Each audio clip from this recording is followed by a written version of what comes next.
Greetings for the part 3 or the third query on the frequently asked questions on RASOUSHADIES in routine practice. Usually people are worried about the dosage because we are fancied by reading the articles written in the modern literatures, heavy metal toxicities, what to do, how to do. Can we give it to the humans? Are the bhasmas really edible? Is it safe? We have tried to sort out few of the things in the past 2 questions. So today it's a discussion on the third part of the question. So today we'll be discussing about few of the aspects of the RASOUSHADIES. Once we have prescribed a particular medicine to an individual, might be it is tamra bhasma, loha bhasma, abraka bhasma, either, the query comes upon what is the dosage, how much of drug should we administer it to the patient. Can I give more number of bhasmas, or should I give pertaining myself only to one type of bhasma? Can I give them in combination? Then what should be the dosage form? If they are single, what is the dosage form? So these are few of the questions where it is usually being raised, and few of the opinions as per the textbooks are as these. RASOUSHADIES in clinical dosage forms, wherein you have generally it's around half to 1 rati. Most of the textbooks have given this particular dosage forms as 65 milligram to 125 milligram per dosage, which is approximately given as 1 to 3 times a day. The textbook speaks about the administration of the bhasmas in a particular dosage. Once we speak about these things, we have tried to compare the left hand side with the right hand side as what happens in case if it is in general about the Ayurveda practice. The textbook of Charaka Samhita has explained like the dosages or the combinations or a general guidelines. It's a skeletal work. The dosage is nor too high nor too less.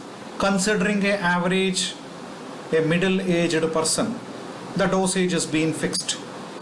So with this particular reference, the same implication is done for the RASOUSHADIES as well. You would like to administer it to the patient, half to 1 rati is a therapeutic dosage form as per the textbook, then wonderful. We are prescribing it for an average person. But say for example, in case if the patient is suffering from the Bahudosha Avastha, say for example the person's vitiation of the doshas are so severe and so drastic, wherein we need to control it and get it back to the normalcy at the earliest. Say for example, there are certain conditions wherein the person is suffering from 2 to 3 different types of disorders, wherein you have the a sort of a huge variations of the doshas or the doshas associated in framing the disease. Then what should be the dosage? In case if it is a child, or in case if it is an adult, or in case if it is a pregnant female or to an old age person, is the dosage form the same? Do we have anything as such wherein we can have an alteration in this dosage forms? Can we really build up anything of those kinds? So these are few of the thought processes which we have. That is the reason why Acharya has explained it as balakalayadi apekshaya, wherein you speak about the bala and kala of an individual, wherein you always have the issues stating like wherein it can be given for a pediatric dose, or it can be given for an adult dose, or it can be given at various zones of life. What can be the dosage forms which can be given at various zones of life? So can it be given in general, or it could be very specific? Acharya has given a universal term stated almost in most of the chapters of Rasa Shastra as balakaladi apekshaya. Consider the bala and kala of an individual and prescribe the dosage form.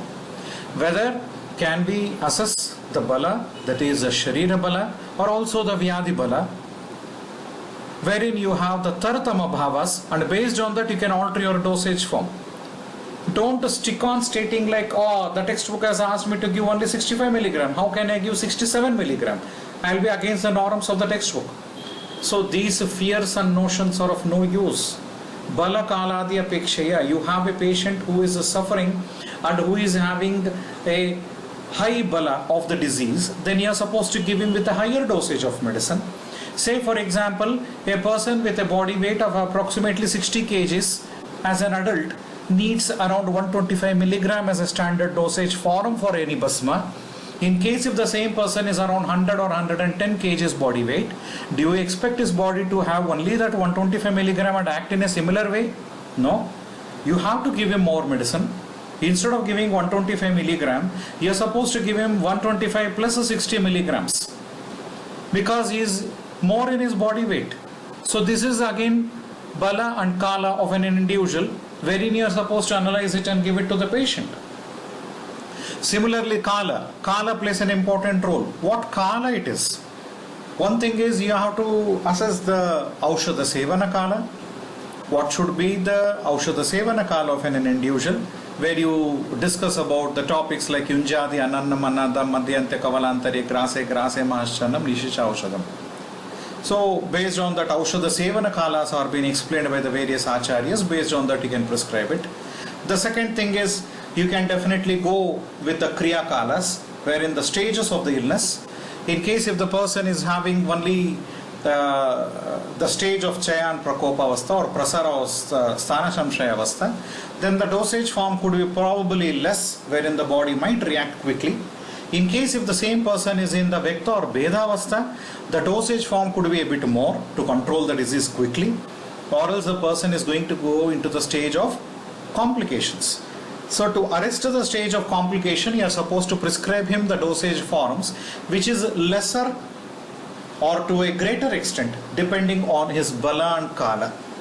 So considering these factors, don't stick on only to the guidelines of the textbook, which is explained by the Acharya himself, stating like these are the dosage forms mentioned as a guidelines, which is not very sure to be given only this much.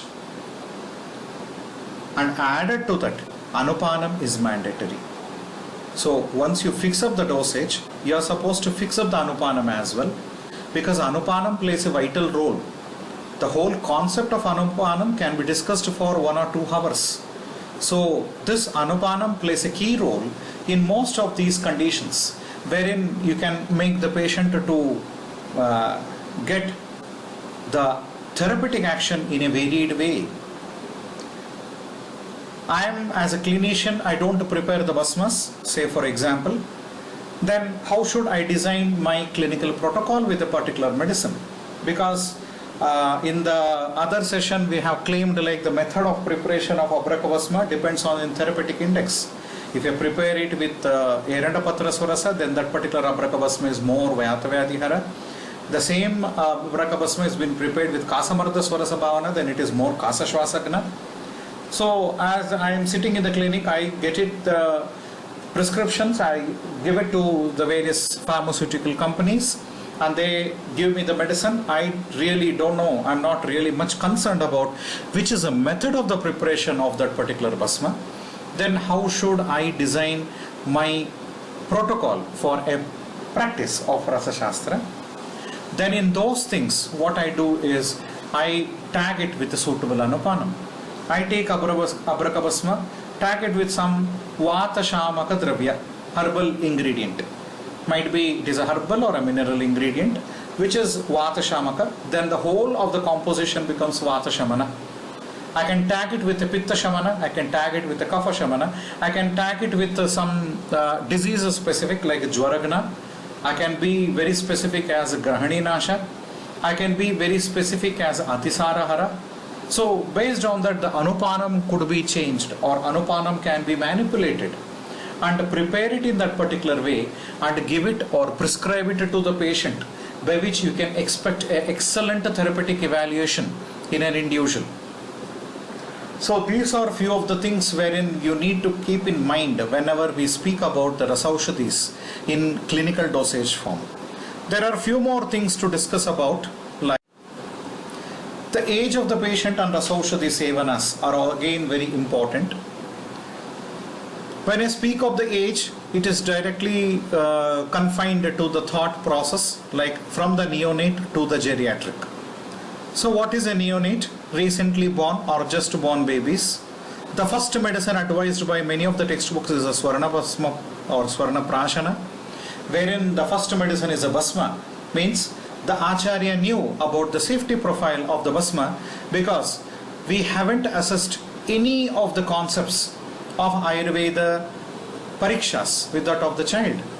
We don't know the dosha of the child, we don't know the dhatu level of the child, we don't know the dhatu sarata of the child, we don't know the agni bala of the child. Immediately the child is born, we give it Swarna Prashana.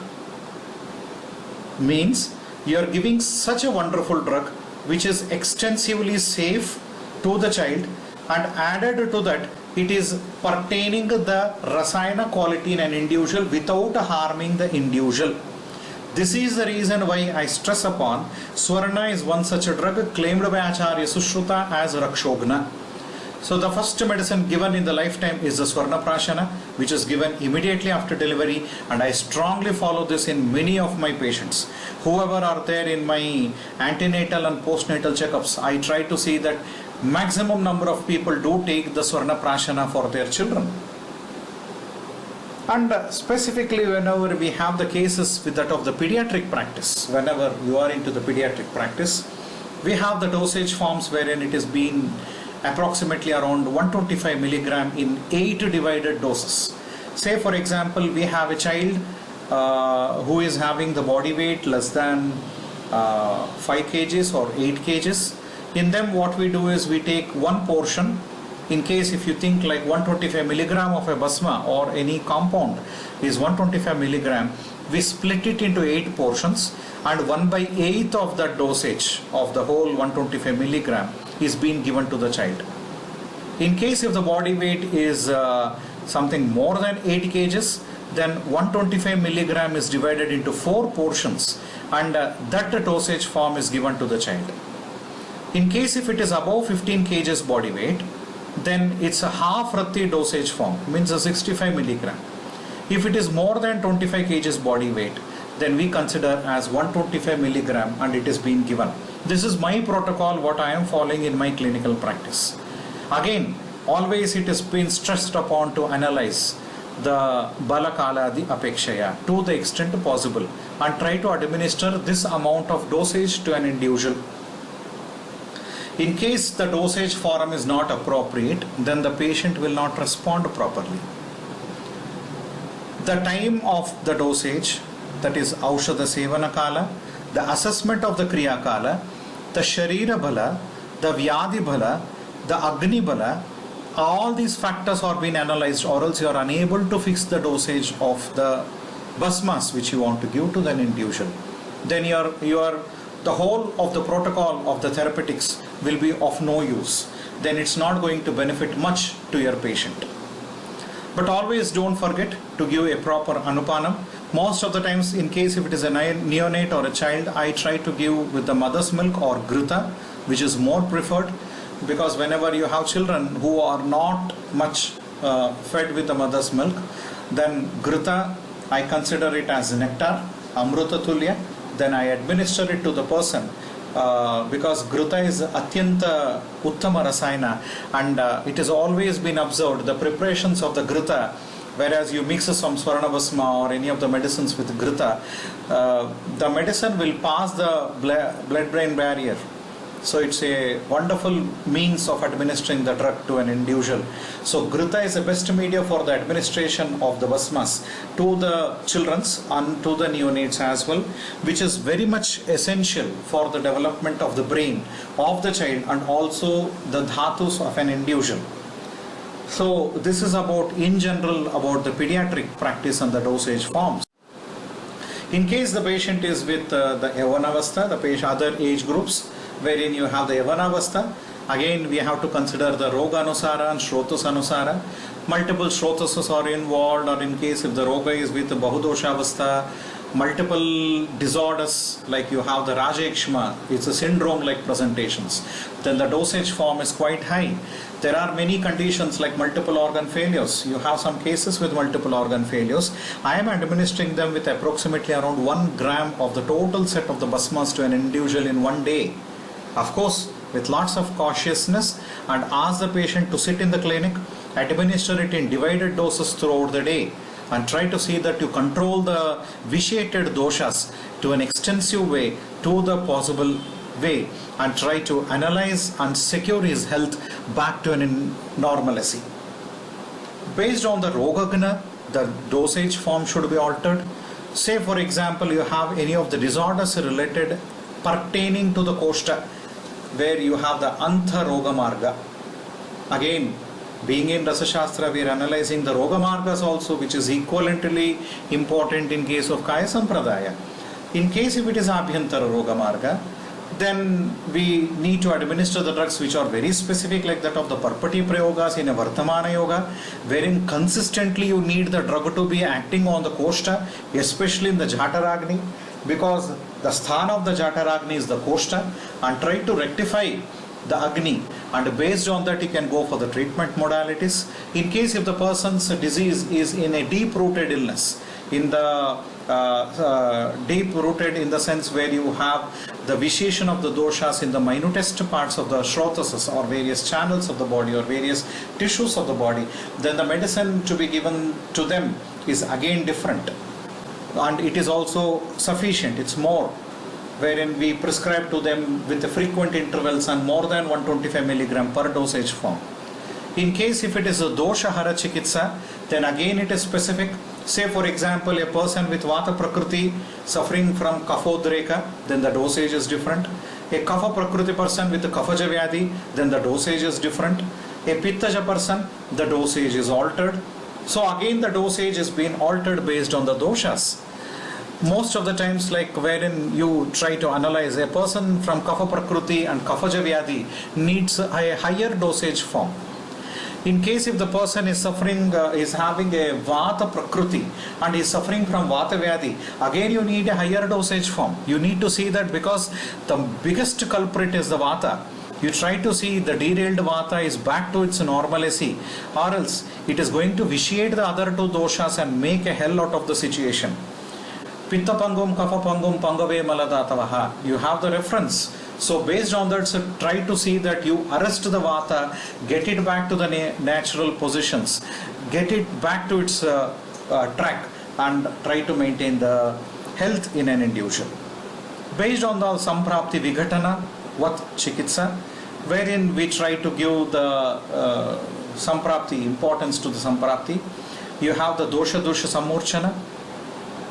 In case if the person's condition is somewhere in Chaya Prakopavastha, it could be something like a dosha anusara chikitsa, where you can be giving the very small dosage form, because the doshas are really not very significantly perverted in the body. In case if it is the next stages of the Kriya Kala, like you have the stage of Prasaravastha, primarily vata should be targeted there, because it is the one which carries the doshas or any of the substances from one area to the another area. Then the dosage form should be again more. Vektavastha, again it should be more. Vedavastha, it should be more numbers. So in case if it is Purarupa, Rupa or Upadrava state, the dosage of forms of medicines of RASOUSHADIES will also vary. So based on that, again Samprapti Vigatanavat Chikitsa to be carried out. Based on the Shrotas Anusara Chikitsa, again the dosage is being altered, because the one like you have the Pratilomakshaya and Anulomakshaya, based on that the disorders are being exhibited in an individual. Based on that, in case if the person is suffering from a particular illness, then he should be treated accordingly. And based on that particular Shrotas level, you are supposed to analyze and administer the dosage forms. Basically, as a general guidelines, 65 to 125 milligram is the dosage form. But always don't forget, even in Yavanavastha or either of the stages of the illness, Balakala Apekshaya is the supreme guidelines for the dosage fixation. In case if the patients, especially with that of the geriatric, Viruddhavastha, and RASOUSHADIES to be given, there most of the times again I say give with a moderate dosage, because the Shiryatha of the Dhatus, Shitilatha of the Dhatus, and also the Agni of an individual is very mild in the geriatric, and by nature the person's Vata is high. So Vata Shamana Aushadis should be given, and the dosage of form should be milder. Might be it is around 65 milligram in case if it is 125 milligram as a normal dosage for Yavanavastha. In a debilitated person or because of a natural aging process, then the dosage could be something around 65 milligram to 100 milligram. So more of Rasayana and Vatahara Dravyas to begin for these people. So as the adult you have in the debility conditions, adult dosage form for the initial 3 days, then taper it to a moderate form. This could be more ideal, because you have the Visheshan of the doshas in the initial setup, which could get to control very quickly within 2 or 3 days. Then immediately you can cut short the dosage and try to maintain the patient with a minimum dosage protocol. Once you give the minimum dosage protocol also, the patient is going to go a therapeutically active phase wherein he is being still treated with the extent of the medicines whichever you are prescribing him with that particular dosage forms. So based on that, you can have some drugs like Abraka, Swarna, Pravala, Mukta, etc., which are the usual prescriptions for most of the geriatric practice. Most of the times you have the conditions like the ischemic or atropic conditions, wherein you are supposed to be addressed well with that of the Abrakabasma or Abragarva Potali. I strongly believe in those patients to be prescribed with that of the Abragarva Potali. By administering this particular composition of the Abragarva Potali, you have an extensive way of the improvement in an individual. I have observed in the senile changes where you have the elasticity of the tissues is being lost, or you have the conditions like the atherosclerosis, atrophies, ischemias, any of these conditions, I have got an excellent response in the patients with that of the Abragarva Potali. You can have a variations even in the brain textures, because senile changes, senile atrophy, senile ischemia are quite possible in many of the patients. So for all of them, Abragarva Potali is given approximately around 4 to 6 grams per month. Patients, especially with that of the pregnant patients with that of the RASOUSHADIES, no textbook have claimed like RASOUSHADIES should not be given in Garbhini Stri. Unfortunately, people have self-proclaimed themselves like we should not practice RASOUSHADI. When you open the textbook, I can show you hundreds and thousands of references wherein it is being prescribed in the Garbhini Avastha. So obstetric practice and RASOUSHADIES makes an important sense. You have the most essential ingredients like that of Nagabasma and Garbhapala Rasa, which can be prescribed for the habitual abortion patients.